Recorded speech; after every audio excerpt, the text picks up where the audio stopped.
Nature care and কিওরের live ফোনের অনুষ্ঠানে সকল দর্শক বন্ধুদের অনেক অনেক স্বাগত। আপনারা তো জানেন ঠিক এই সময় কিন্তু আমরা উপস্থিত হই কিভাবে আমাদের শরীর স্বাস্থ্য সম্পর্কিত বিভিন্ন জিজ্ঞাসা থাকে, কিভাবে আমরা শরীর স্বাস্থ্যকে ভালো রাখবো এবং কিভাবে একটা প্রপার অ্যাডভাইসের মাধ্যমে একটা সুন্দর সলিউশন পাবো, পার্মানেন্ট সলিউশন পাবো। অবশ্যই আমাদের সঙ্গে উপস্থিত থাকেন সিএমও ডক্টর এস খা আজকে আমাদের সঙ্গে রয়েছেন। ডাক্তারবাবুর কাছে আমাদের অনেক জিজ্ঞাসা রয়েছে। আর আপনারা জানেন যে আয়ুর্বেদ চিকিৎসার মাধ্যমে কিভাবে আমরা একটা সুস্থ সবল সতেজ জীবন ফিরে পাবো। আপনারা জানেন বিশেষ করে যে আয়ুর্বেদ চিকিৎসা এমন একটি প্রাচীন চিকিৎসা যা কিন্তু বহু বছরের এবং যার কোনো সাইড এফেক্ট নেই, পার্শ্ব প্রতিক্রিয়া নেই এবং নো কেমিক্যালস অর্থাৎ রাসায়নিক কেমিক্যালস বা কোনো রাসায়নিক পদার্থ দ্বারা মিশ্রিত নয়, একেবারে ন্যাচারাল ওয়েতে ন্যাচারাল ভেষজ গুণ সমৃদ্ধ যেই মেডিসিন আমরা ইনটেক করে আমরা ভালো থাকি, সুস্থ থাকি আয়ুর্বেদ চিকিৎসার মাধ্যমে। আমাদের সঙ্গে রয়েছেন ডক্টর খা, সরাসরি তার কাছে চলে যাব। ডাক্তারবাবু স্বাগত আপনাকে অনুষ্ঠানে।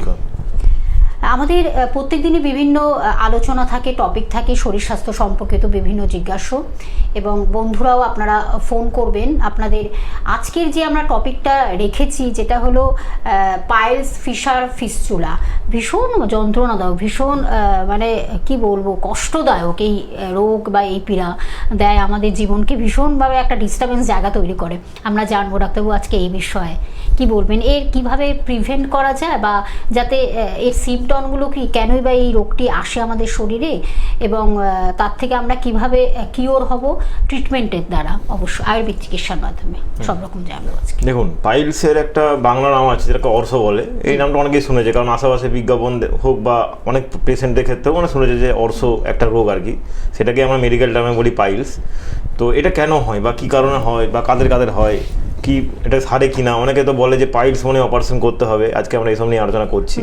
তো অ্যাকচুয়ালি দেখুন, পাইলস হয় যাদের ধরুন রেগুলার পটি ক্লিয়ার হয় না, মানে আপনি যে পটি করতে যাচ্ছেন সারাদিন সেটা ক্লিয়ার হচ্ছে না, দীর্ঘদিন ধরে এটা হচ্ছে, একদিন এটা হয় না। ধরুন আপনি অনেক পেশেন্টই দেবেন ফোন করে বলে যে আমার রেগুলার পটি হয় কিন্তু ঠিকঠাক করে ক্লিয়ার হয় না, বা অনেকে বলে যে আমার দুদিন একদিন ছাড়া ছাড়া হয়।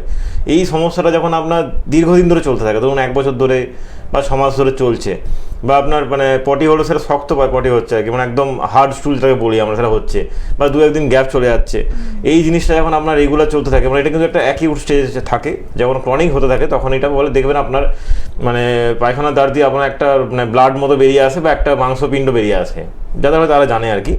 প্রচণ্ড জ্বালা করে অ্যাকচুয়ালি, বা তারা কিছু মানে ঠিকঠাক করে, যাদের সিভিয়ার ক্ষেত্রে বলছি, তারা ঠিকঠাক করে বসতে পারে না, এরকম অবস্থা চলে যায় যে এতটাই জ্বালা করে আর কি, এতটাই সমস্যা হয়। তো এবারে এটা একটা জায়গায় চলে গেলে তখন ডাক্তাররা বলে যে এটা অপারেশন করতে হবে, এই করতে হবে, নাহলে ঠিক হবে না। এবারে সেই পেশেন্টটা তো অপারেশন করেও নেয়, অপারেশন করে নিল, তারপরে কি হয়, আবার ধরুন 3-4 বছর 5 বছর পর, কারণ তার তো মেন সমস্যা কি যে পটি ক্লিয়ার হয় না, এটা তো ঠিক হচ্ছে না। সেই পাইলস তার একটা হচ্ছে, সেই মাংসপিণ্ডটা সেই অপারেট করে দিচ্ছে, আবার হচ্ছে। এইভাবে যখন 2-3 বার কেউ পাইলস অপারেশন করে নেয়, তখন যে পটি ধরে রাখার ক্ষমতা শরীরে থাকে এটা চলে যায়। মানে আপনার যদি এখনই পটি হয় তো আপনাকে এখনই যেতে হবে, নাহলে আপনার মানে একটা বিচ্ছির ব্যাপার হয়ে যাবে আর কি।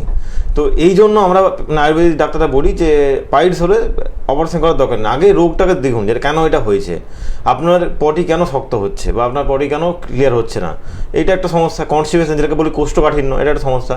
তো কোষ্ঠকাঠিন্য আপনাকে ঠিক করতে হবে, সেটা যদি ঠিক না করে আপনি জাস্ট ওই একটা আপনার পাইলস হচ্ছে আপনি সেটাকে অপারেট করে বাদ দিয়ে দিচ্ছেন, ওটা তো আবার হতে পারে। আর এইটা যদি দীর্ঘদিন ধরে থাকে, অনেকে থাকে কি অপারেশনের ভয়ে কিছু করলোই না, কোনো চিকিৎসাই করলো না, ঠিক আছে আমার যেমন থাক আমি, এরকম একটা ব্যাপার থাকে, তখন আপনার কোলনে ক্যান্সার হতে পারে। তো এই জন্য আপনাকে পাইলস যখন হচ্ছে তখন আপনি দেখবেন একটু জ্বালা টালা করে বা রেগুলার পটি হচ্ছে না, তখন আপনাকে সবসময় যেমন না যে আপনি দেখতে পাবেন যে আপনার কিছু একটা জিনিস বেরিয়ে আসছে বা কিছু, তো আপনাকে তখন চিকিৎসা করতে হবে যে আর কিছু খাওয়া দাওয়া মেনটেন করতে হবে যাতে আপনার শরীর গরম না হয়। আমাদের শরীর যদি কোনো খাবার খেয়ে গরম হয়ে যায় তখনই দেখবেন আমাদের পটি ক্লিয়ার হয় না। পটি যদি ক্লিয়ার না হয়, সেই জিনিসটাকে একদিন না হয় আস্তে আস্তে সেটাই দেখবেন আপনার হয়তো পাইলসের রূপ নিচ্ছে। বা প্রচুর ঝাল মশলা খাওয়া দাওয়া করেন, আপনি যে খাবারটা খাচ্ছেন তার দেখবেন 70-80% খুব স্পাইসি খাবার হয়, মানে প্রচুর ঝাল হয়, প্রচুর একটা মানে ঝাঁঝ থাকে খাবারটার মধ্যে। এই খাবারগুলো আপনাকে অ্যাভয়েড করতে হবে। খাবার দাবার খাবেন কিন্তু মশলাও খাবেন, স্পাইসি খাবারও খাবেন, সেটা কম। আপনাকে চেষ্টা করতে হবে পেট ঠান্ডা রাখার জন্য, তাহলে আপনার পটিও রেগুলার ক্লিয়ার হবে। পটি যদি রেগুলার ক্লিয়ার হয় তাহলে আপনার এই পাইলস হওয়ার কোনো সম্ভাবনা থাকছে না। একদম।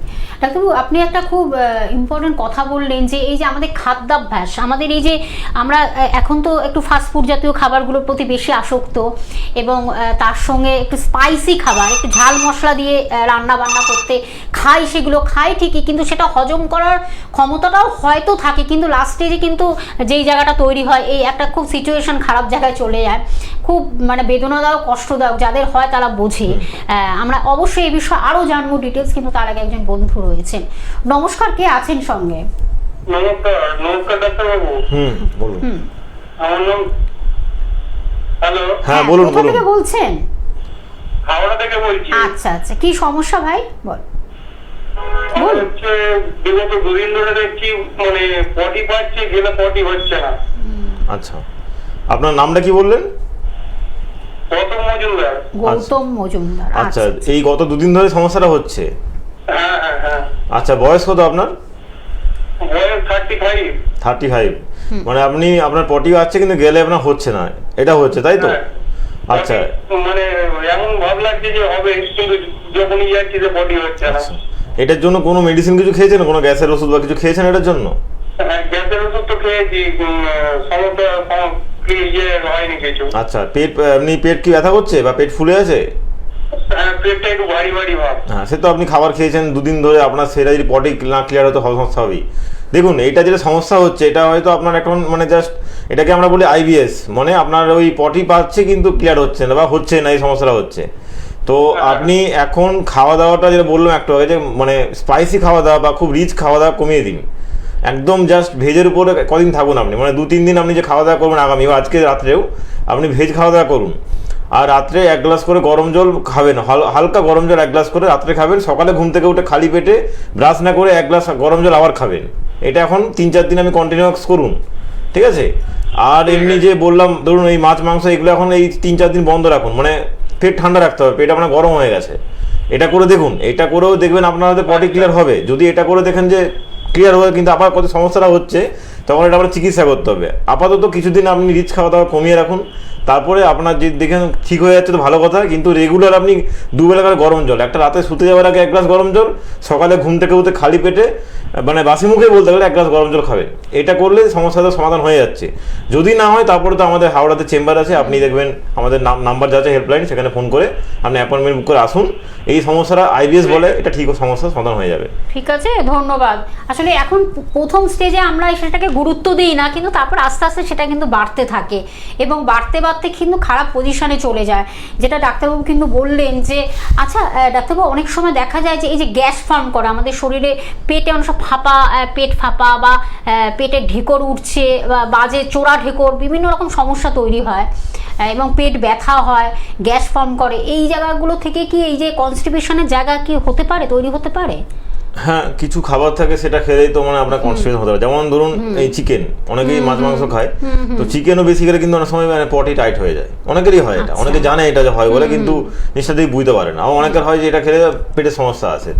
তো যেগুলো বলো না, যেগুলো গরম খাবার, এই ধরুন মানে মাছ মাংস খাবার হোক বা আপনার কিছু ভাজাভুজি খাবার, এগুলো খেলে আপনার পটি টাইট হয়ে যায়। এবারে আপনি একদিন খেলেন টাইট হবে না, 2 দিন খেলেন হালকা হুলকা হচ্ছে, এবারে আপনাকে সেটা অ্যাভয়েড করতে হবে, কন্ট্রোল করতে হবে। আপনি খাবেন, সবই খাবেন, এমনটা না খাবেন না, কিন্তু সেটা লিমিটে। মানে আজকে চিকেন খাচ্ছেন, আবার সপ্তাহে 7 দিনের মধ্যে 4 দিনে আপনি যদি চিকেন খান, তখন তো আপনার পটি টাইট, আপনার কেন যে কোনো কারো পটি টাইট হবে। তো সেই যদি পটি টাইট হয়, বা আপনি ধরুন সেই যে খাবারটা সেটা তো প্রচুর স্পাইসি খাবার হয়, এমন তো নয় আপনি সেদ্ধ করে চিকেন খাচ্ছেন, কেউ খায় না, খুব কম লোকই আছে সেদ্ধ করে চিকেন খায়, এবারে চিকেন স্টু বলা হয়, সেটা ঠিক আছে, সেটা আলাদা ব্যাপার। কিন্তু আপনি যদি ওই একদম মানে কষিয়ে রান্না করে যে চিকেন খাওয়া হচ্ছে, বা কষিয়ে রান্না করে যে কোনো ভাজাভুজি খাওয়া যদি খাওয়া হয়, তখন আপনার পটি টাইট হওয়ার চান্স একটা থেকে যায়। এবারে অনেকের ক্ষেত্রে হয় না, এবার এরকম পেশেন্ট প্রচুর আছে তাদের কিন্তু পটি টাইট হয়নি, কিন্তু তাদের কনস্টিপেশন ছিল না, কিন্তু তাদের পাইলস হয়ে গেছে। কেন? কারণ তারা ওই স্পাইসি ফুডটা বেশি খেয়েছে। আরেকটা খাবার থাকে আদা, খাবারে চাতে কোনো কিছু তো আদা খাওয়াই চলবে না। মানে সুস্থ মানুষ খেতে পারে, কিন্তু যার হয়ে আছে অলরেডি তার তো খাওয়াই চলবে না। সে যদি আদাটাকে চাতেও দিয়ে খায়, মানে চাতেও যদি বলে আমি চাতেও দেবো না, না চাতেও আদা দিলেও সেটাই কিন্তু আপনার পরবর্তীকালে পাইলসের জন্য একটা বিষ হয়ে দাঁড়াবে, আর সেটা আরো বাড়াবাড়ি জায়গায় চলে যাবে সেটা। আচ্ছা, আমরা আরো এই বিষয়ে জানবো, কিন্তু একজন বন্ধু রয়েছেন। নমস্কার, কে আছেন সঙ্গে? হ্যাঁ, আমি শুভজিৎ বলছি সোনারপুর থেকে। শুভজিৎ সোনারপুর থেকে বলছেন। হ্যালো। আচ্ছা, কি সমস্যাটা বলুন। সমস্যাটা হচ্ছে আমার এই বাঁ সাইডের বুকের সাইডটা মাঝে মাঝে কিনকিন করছে। বাঁ সাইডে? আচ্ছা, বয়স কত? বয়স হচ্ছে 45। 45। আচ্ছা, এটা কতদিন ধরে হচ্ছে? হ্যালো, কতদিন ধরে হচ্ছে এটা? আর কিছুদিন ধরে হচ্ছে না, এই বুকের মানে বুকের সাইডে বাসার থেকে বেলা 4-5টার দিকে গেলে কিচিন করে। গ্যাস অম্বল হয়? হ্যালো, বলছি গ্যাস অম্বল হয় আপনার? হ্যাঁ বলুন। বলছি গ্যাস অম্বল কি হয়? গ্যাস ফর্ম করছে বা অম্বল, চোরা ঢেকর, এইসব কি ঢেকর টেকর ওঠে? কিন্তু ভেতর তেমন কোনো ওঠে না, ওর মাঝে মাঝে খুব রেয়ার হয়, কিন্তু দেখুন, এখন হ্যাঁ। বুকটা কিচিন করছে বিকেলের পরে। দেখুন, বুকে ব্যথা করছে, আপনি এটাতে একটা ইসিজি করতে পারেন এখন দেখার জন্য যে কি সমস্যা আছে কি নেই, কারণ আপনার 45 এজ বললেন। আর সাথে কি কোনো অ্যালোপ্যাথিক মেডিসিন চলে? ধরুন মানে প্রেসার সুগারে কোনো মেডিসিন চলে? না না না না, কি চলে না তো? কোনো ওষুধ চলে না। হ্যাঁ, তো ব্যথা হচ্ছে দেখুন দুটো কারণ হতে পারে। একটা হতে পারে আপনার বুকে কোনো হার্টের কোনো প্রবলেম হচ্ছে, যেটা আমরা এখান থেকে বুঝতে পারছি না। আরেকটা হতে পারে গ্যাস অ্যাসিডিটি হচ্ছে প্রচুর পরিমাণে। তো আপনার যদি ইসিজি রিপোর্ট নর্মাল আছে, তাহলে ধরে নেবেন যে আপনার গ্যাস অম্বলের জন্যই বুকের বাজারে চিনচিন করছে। তো আপনি একটা কাজ দেখুন আপনি যে আপনার গ্যাস অ্যাসিডিটি হচ্ছে কিনা, সেটাকে ঠিক করতে হবে। আজকে যদি আপনার দীর্ঘদিনের পুরনো গ্যাসের সমস্যা থাকে, তো সেটা চিকিৎসা করতে হবে। সেটা এরকম না যে আমি আপনার ওখান থেকে বললাম বাড়িতে বসে ঠিক হয়ে যাবে। হ্যাঁ, আপনি সাময়িকভাবে আপাতত যে বলি আমি সবাইকে যে একটু গরম জল খাবেন রাত্রে শুতে যাওয়ার আগে, আর সকালে উঠে একটু গরম জল খাবেন, এটা করলেন। কিন্তু এটা করেও আপনার যে সমস্যার সমাধান হবে তা কিন্তু নয়, কারণ আপনার গ্যাস অম্বলের জন্য চিনচিন বাদিটা করছে। এবারে এটা হলে গ্যাসের চিকিৎসা করতে হবে। আর যদি দেখেন যে ইসিজি রিপোর্টে সমস্যা আসছে, তাহলে আপনাকে ইসিজি মানে হার্টের চিকিৎসা করতে হবে। তো আপনাকে একটা আপাতত দেখুন কি হয়েছে, একটা ইসিজি রিপোর্ট করে দেখুন, ঠিক আছে? হ্যালো, হ্যাঁ, ঠিক আছে। আপনি সোনারপুর থেকে বলছেন? সোনারপুর? হ্যাঁ শোনা যাচ্ছে। আচ্ছা আচ্ছা, সোনারপুরটা আমাদের মনে হয় সাউথের দিকে। এটা আপনার আপনি একটু অবশ্যই ফোনের সাউথ মাধ্যমে সিটির দিকে একটু সুবিধা সাউথ হবে। সিটি মল ওইখানে আপনি পাবেন, সাউথের দিকে, যেটা আপনার কাছে খুব কাছাকাছি হবে। আপনি ফোনের মাধ্যমে একটু জিজ্ঞাসা করে নেবেন, ঠিক আছে? ফোনের মাধ্যমে আপনি ডিটেলসটা একটু জেনে নেবেন। আমি তো বলে দিচ্ছি, চেম্বারগুলো বলে দিচ্ছি। আয়ুষী নেচার কেয়ার অ্যান্ড কিউরের ডাক্তারবাবুদের আপনারা কোথায় কখন পাচ্ছেন তার শিডিউলটা আমি জানিয়ে দিচ্ছি। অবশ্যই কলকাতার মধ্যে, যেটা হলো সাউথ কলকাতার মধ্যে, আপনারা কিন্তু সাউথ সিটি মলের উল্টো দিকে চেম্বার পেয়ে যাচ্ছেন। এছাড়া উত্তর কলকাতার মধ্যে হাতিবাগানে বন্ধুরা চেম্বার পাচ্ছেন, এবং সাউথ 24 পরগনার মধ্যে আমতলাতে চেম্বার পেয়ে যাচ্ছেন, এবং বারাসাতে চেম্বার পাচ্ছেন। হাওড়া জেলার মধ্যে টিকিয়াপাড়াতে চেম্বার পেয়ে যাচ্ছেন, বামুনগাছিতে চেম্বার পাচ্ছেন, শালকিয়াতে চেম্বার রয়েছে, বকুলতলাতে চেম্বার রয়েছে। কলকাতার বাইরে হলো মেদিনীপুর টাউনে চেম্বার আছে, বর্ধমানে চেম্বার রয়েছে, দুর্গাপুরে পাচ্ছেন, কৃষ্ণনগরে বন্ধুরা চেম্বার পাচ্ছেন। নর্থ বেঙ্গলের মধ্যে, উত্তরবঙ্গের মধ্যে আপনারা শিলিগুড়িতে চেম্বার পাচ্ছেন, কোচবিহারে চেম্বার পাচ্ছেন, মালদহে চেম্বার পেয়ে যাচ্ছেন বন্ধুরা।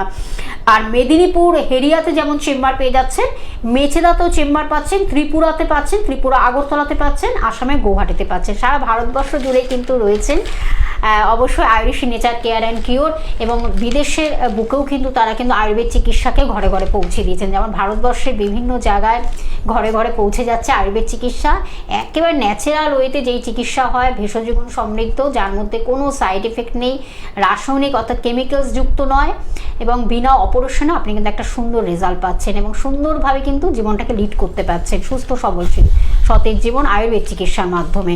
আর এই যে দেখে আপনারা টিভি স্ক্রিনে দেখতে পাচ্ছেন হেল্পলাইন নাম্বার, যে দুটি নাম্বার রয়েছে আমি একটু বলে দিচ্ছি, 9903595252 একটি নাম্বার, এবং আরেকটি নাম্বার 9903795252। আর হোয়াটসঅ্যাপ নাম্বারও দেখুন আরেকটি নাম্বার রয়েছে 9831368397। আপনাদের এই নাম্বারগুলোর মাধ্যমে আপনারা ভীষণভাবে মানে কি সাহায্য করছে এই নাম্বারগুলো, আপনাদের ডিটেলসটা জানতে পারছেন, কোথায় কখন ডাক্তারবাবুরা আপনার বাড়ি থেকে চেম্বার কতটা কাছে না দূরে সব কিছু জানার জন্য এই নাম্বারগুলো ভীষণভাবে আপনাদের হেল্প করবে।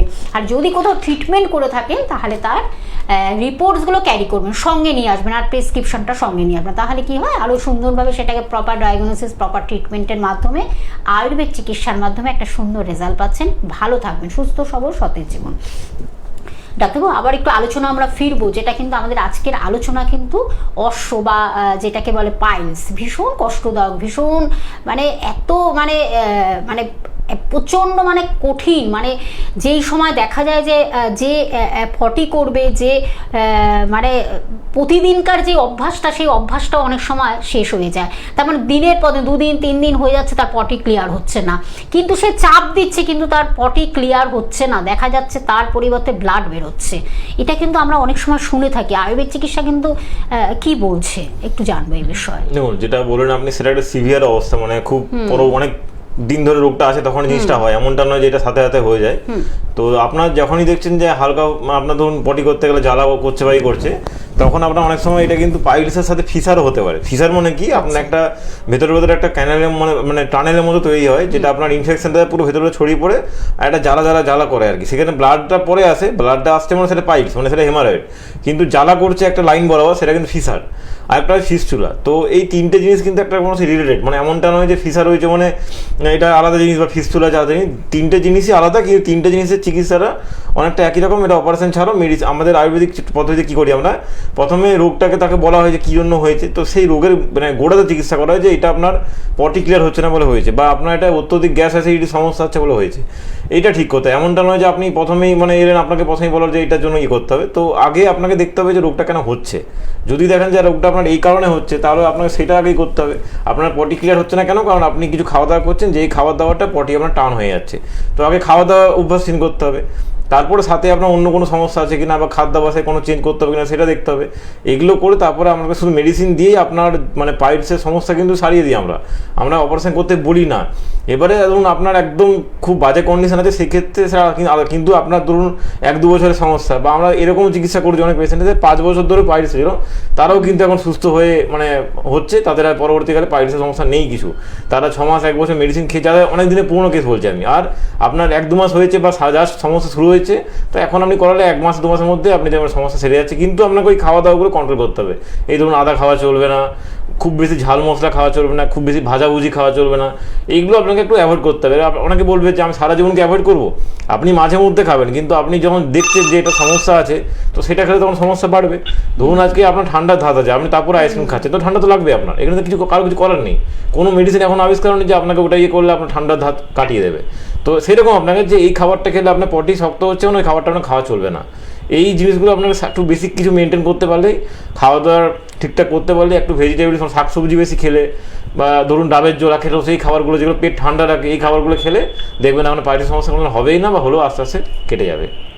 আচ্ছা, অবশ্য আরো এই বিষয়ে জানবো, কিন্তু তার আগে একজন বন্ধু রয়েছে। নমস্কার, কে আছেন সঙ্গে? হ্যালো, হ্যাঁ বলুন। আমি হাওড়া থেকে বলছি। হাওড়া থেকে বলুন, কি সমস্যা?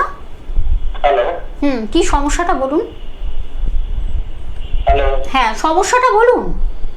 হাওড়া থেকে বলছি। হ্যাঁ সমস্যাটা বলুন, কি হয়েছে বলুন। কি প্রবলেম হয়েছে? জয়ন্ত সরকার, আমার বয়স হচ্ছে 40। আচ্ছা বলুন। ঠিক আছে, আমার কিন্তু রাতের দিকে আমার ঘুমটা ঠিকঠাক হয় না, মানে ঘুম আসে না। আচ্ছা, এটা কতদিন ধরে হচ্ছে আপনার? খুব কম হয়। এটা কতদিন ধরে হচ্ছে? কতদিন ধরে হচ্ছে এই সমস্যাটা? রাত্রে এটা হচ্ছে প্রায় 6 মাস ধরে। 6 মাস ধরে।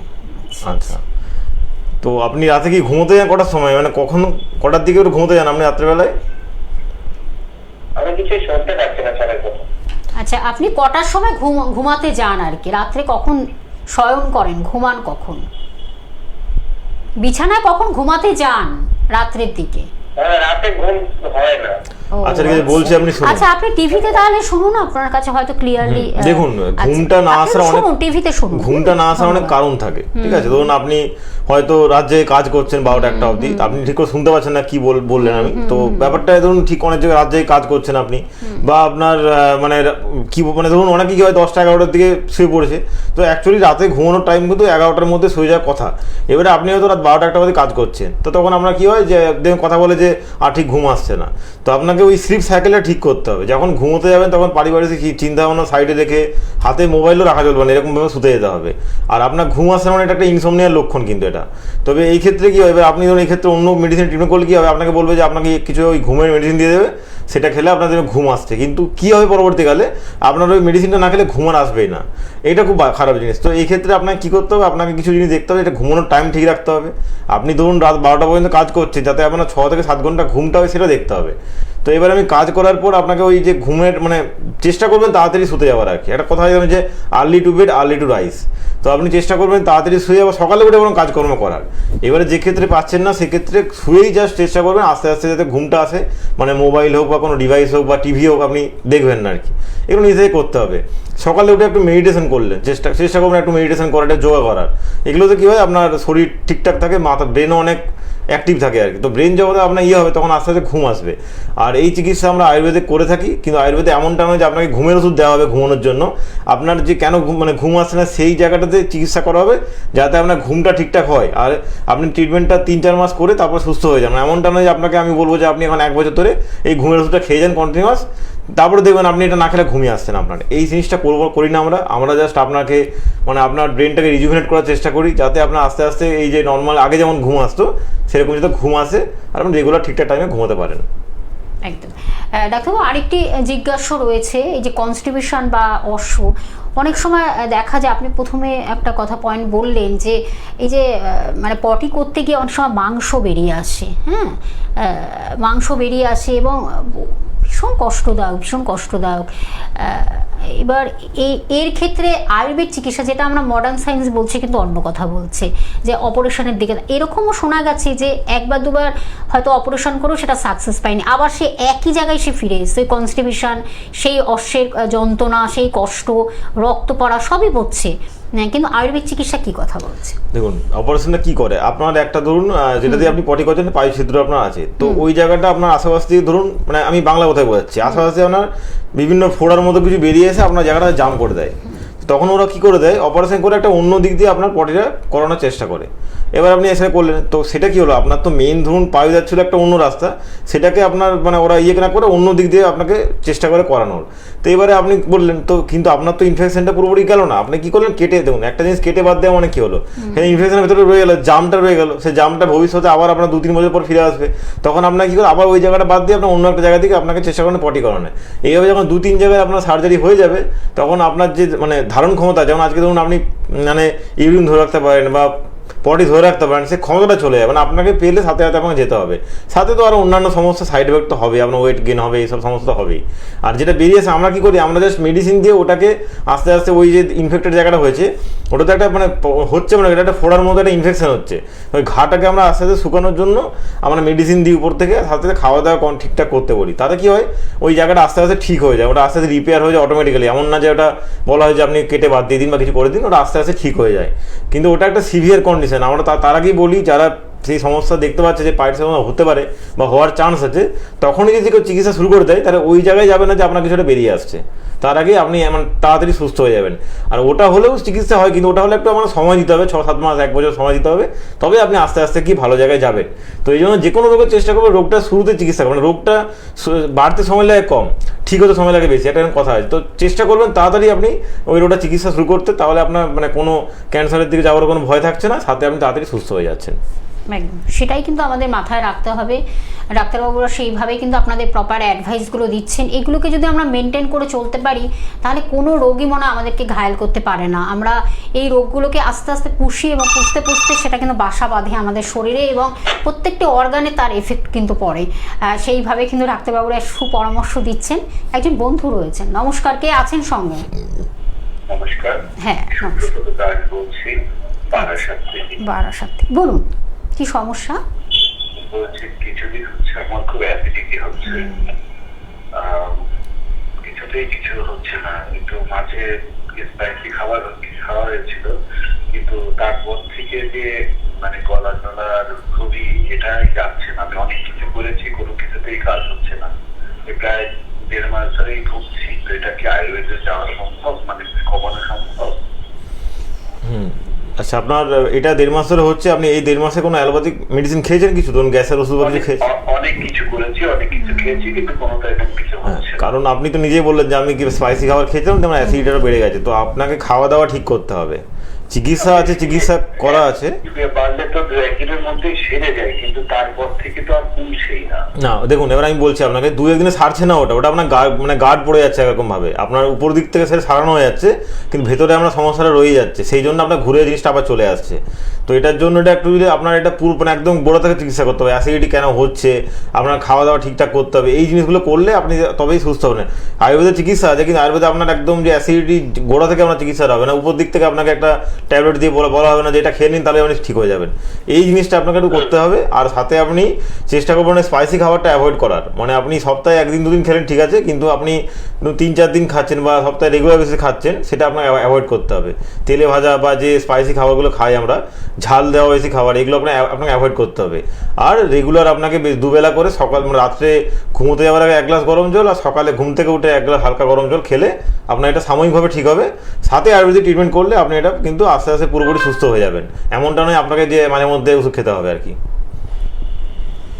ঠিক আছে, ধন্যবাদ। আয়ুর্বেদ চিকিৎসা কিন্তু এমন একটি চিকিৎসা আপনারা বারবার করে আপনাদেরকে বলা, যেটা হলো একেবারে প্রাকৃতিক ভেষজ গুণ সমৃদ্ধ, একদম যেটা মানে কি বলবো, একদম ন্যাচারাল ওয়েতে, একদম স্বাভাবিক যে ন্যাচারাল ওয়েতে আপনি কিন্তু একটা সুন্দরভাবে একটা মেডিসিনের মাধ্যমে আপনি কিন্তু একটা প্রপার ওয়েতে, একেবারে প্রপার ওয়েতে আপনাকে প্রপার ডায়াগনোসিস এবং প্রপার ট্রিটমেন্টের মাধ্যমে আপনি কিন্তু একটা সুস্থ জীবন ফিরে পাচ্ছেন। এটা কিন্তু বারবার করে আপনাদের বলা, যেটার কোনো সাইড এফেক্ট নেই, কোনো পার্শ্ব প্রতিক্রিয়া নেই, যা কোনো রাসায়নিক কেমিক্যালস বা বাইরের, সেটাতেও যেমন আমরা খেয়ে অনেক সময় অন্য আরেকটি রোগকে আমরা আমন্ত্রণ জানাই, সেটা একেবারেই নয়। আয়ুর্বেদ চিকিৎসার একেবারে সঠিক উপায়ে সঠিকভাবে কিন্তু সেই ট্রিটমেন্টটা হয়।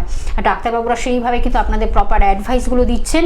আমি আরেকবার কিন্তু আমি শিডিউলটা বলে দিচ্ছি, ডাক্তারবাবুদের কোথায় কখন পাচ্ছেন। Ayushi nature care and cure, আমাদের সঙ্গে রয়েছেন CMO chief medical officer doctor Suman খা রয়েছেন।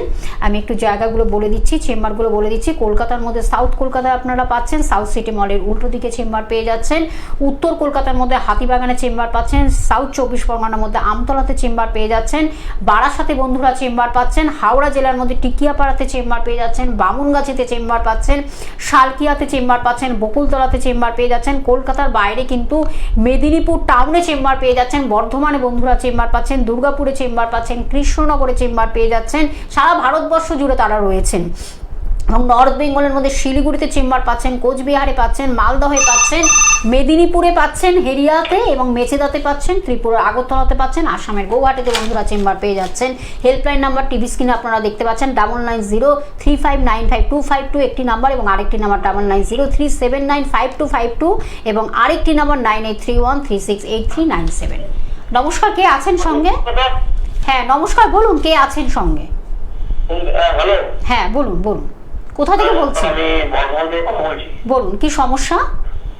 আচ্ছা, আমার একটা প্রশ্ন আছে যে মানে আমার সমস্যা বলতে আমার একটা প্রশ্নটা আমি বলছি মানে আমার ধরুন বয়স হচ্ছে 43 আর কি।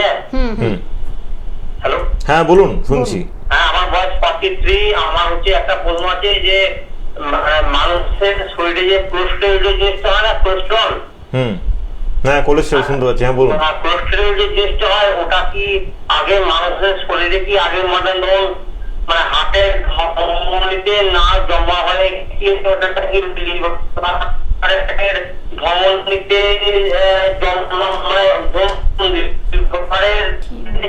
কারো মানে কোলেস্টেরল যদি জমা হয় তাতে কি কোনো ক্ষতি শরীরে হতে পারে, সেটা আমার পূর্ণ এটাই। দেখুন আমার কথা ঠিক বোঝা গেল না। কোলেস্টেরলটা ধমনীতে কি বললেন বুঝতে পারলাম না। কোলেস্টেরল, হ্যাঁ বলুন। আমি বলছি কোলেস্টেরল মানে লিভারে জমা হয় তাতে কোনো শরীরে ক্ষতি হয় নাকি জানতে চাইছি। দেখুন ওরকম ভাবে ক্ষতি হয় বলতে কোলেস্টেরল হচ্ছে রক্ত মোটা হয়ে যায়, কোলেস্টেরল যে জিনিসটা আর কি, ঠিক আছে? তো সেটা আপনার খাওয়া দাওয়া ভুলের জন্য বা আপনার ধরুন ফ্যাটি লিভার আছে, আপনার ধরুন থাইরয়েড আছে, সেই কারণে কোলেস্টেরল বডির মধ্যে জমতে থাকে। তার একটা নর্মাল রেঞ্জ থাকে, সেই রেঞ্জের বাইরে গেলে রক্ত আপনার মোটা হয়ে যায়, সেই থেকে আপনার হার্ট অ্যাটাকের সমস্যা থাকে, ঠিক আছে? বা লিভারের সমস্যা হতে পারে সেইটা, কিন্তু এটার জন্য অন্য কিছু ক্ষতি হয় না। ধমনী টমনি আপনি যেগুলো বললেন ওগুলো আলাদা জিনিস, ঠিক আছে? কোলেস্টেরল হার্টের ধমনীতে জমা হলে ধরুন হার্ট ব্লক হয়, কিন্তু আমরা আমি বলছি কোলেস্টেরল যদি লিভারেতে মানুষের শরীরে জমা হয় তাতে লিভারের কোনো সমস্যা হয় না। দেখুন কোথায় জমা হচ্ছে সেটা আপনি বুঝতে পারবেন না, ঠিক আছে? ওরকম করে বোঝা যায় না যে আমার ধমনীতে জমা হচ্ছে না লিভারে জমা আছে। আগে জিনিসটা ঠিক করে জানুন। আপনি যেটা জেনেছেন অল্প জেনেছেন, আমি বলছি শুনুন ভালো করে আপনি, ঠিক আছে?